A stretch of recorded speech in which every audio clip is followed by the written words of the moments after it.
So this is the first slide. Welcome to our new show. We're going to try this and see if it doesn't in some way make it so it's easier to look at my slides and you don't feel so bad. This is our trip to Ahjumawi Lava Springs State Park. You drive a long ways north, go east of Redding, and you're there. This is a place called Rat Farm. This is where the valiant CRV took us with the Old Town canoe on top. This is Steve pretending like he's strong enough to lift it off the car by himself. This is him being more realistic and saying, okay, I guess I just better wait for help. Once help arrived, we were able to load the canoe with all of our worthless junk, actually a lot of fun stuff.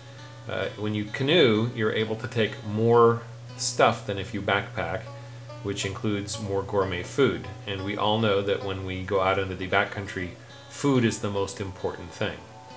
If you're observant, you can see there on the horizon is Mount Shasta with a little bit of snow left in it. This trip took place in early September. September 5th is actually when we started. Here we are, we've finally gotten onto the lake, piled everything in, bungeed it down, and taken off. It's a short paddle. If you go straight through, it's only about an hour, but if you dally and enjoy the scenery, which it's not hard to do here, it can take you an hour and a half, 2 hours to get over there. It's not hard paddling, it's really easy as long as the wind stays down. This is another view of the lake. And there's Steve again in profile. Paused for a moment looking around. Here we are, set up in camp. I need to take more pictures to get you transitioned from one point to another, but there's the good old big tent, and a cooking stove, and so on. Here's a better shot of camp, kind of a little bit wider shot. You can see the iPod in the foreground. Stayed in shade the whole time. This is a beautiful canopied spot. I've stayed here before with Gina, and it's just a really nice place. They've installed these boxes. If you look over on the right now, they've installed these critter boxes. We thought it might be bear box, but I'm pretty sure it's just a critter box. Keeps raccoons, coyotes, and other animules out of your stuff while you're not in camp. There were a lot of wild berries and other things growing around. I thought this was a little late in the season for them still to be unripened, but here we go. Nice ripened ones, but lots of unripened ones way out in September. There's one with a flash. I was trying to make it show up a little better. Got a little closer, losing focus.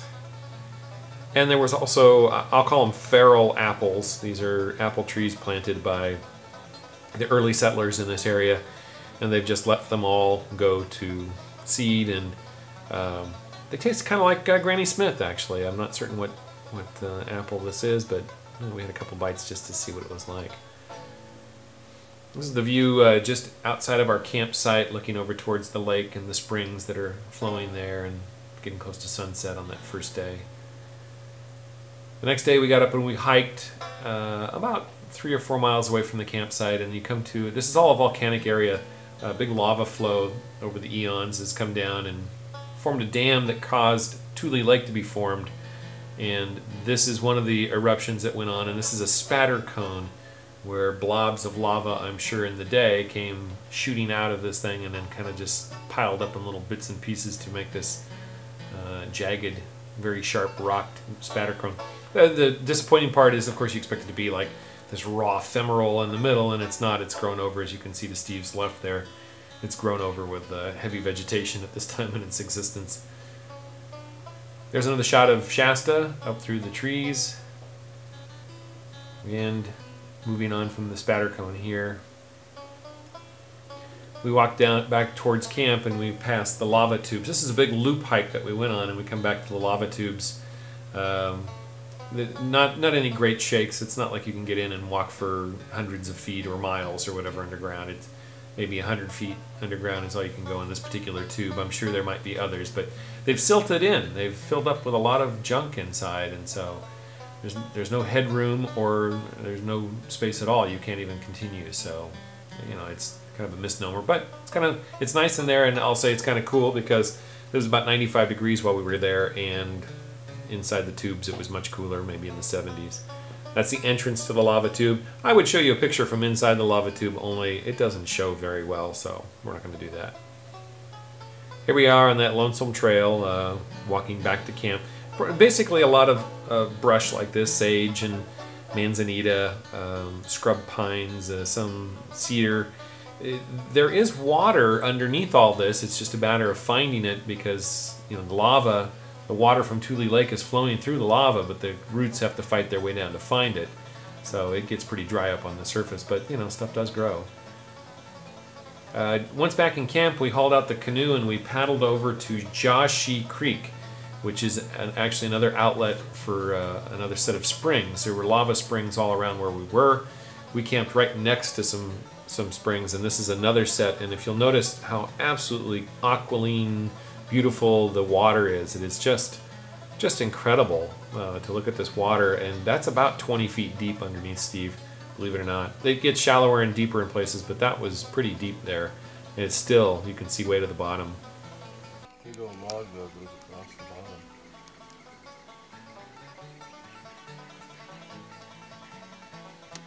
Look, you know, it was green over there. What's the turquoise thing you think? Is it correct? Uh-huh. There's no one in the thing.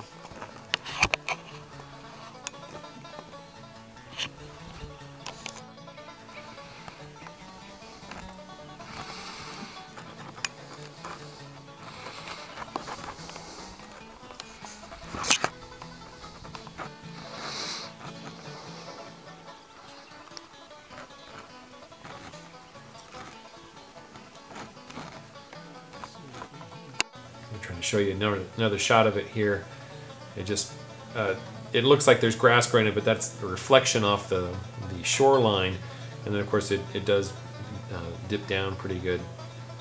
When I first saw this 10 years ago, I thought it was the perfect example of a Disney lawn maintenance engineer gone crazy. It's just so perfectly laid out and clean and crystal and beautiful plants and trees and stuff. It just has this wonderful pastoral feel to it, almost if it's a perfectly manicured area.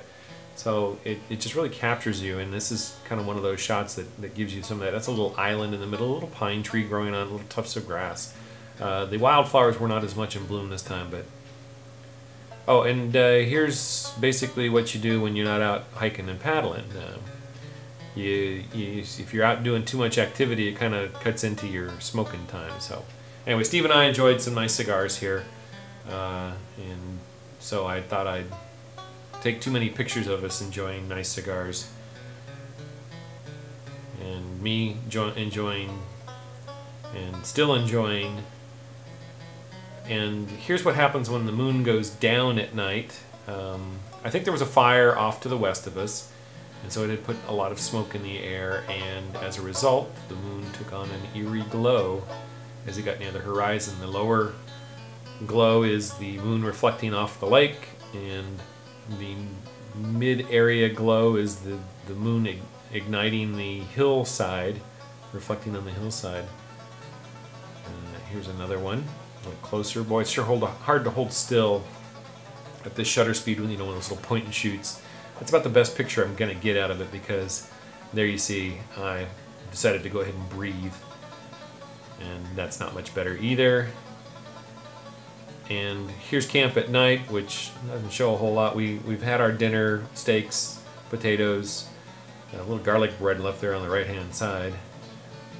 And it just shows that we need to start cleaning up so we can get ready to turn in for the night. Some of the evil animals. Somewhere in the night, a coyote came by and howled at the moon, and so it was kind of eerie there. He was reasonably close, I would say, probably within 50 feet of the tent, and maybe he was telling everybody to stay away. There were two stinky old men nearby. But that's our trip to Ahjumawi. Hope you enjoyed it, and we'll see if this works out, and we'll try it again another time.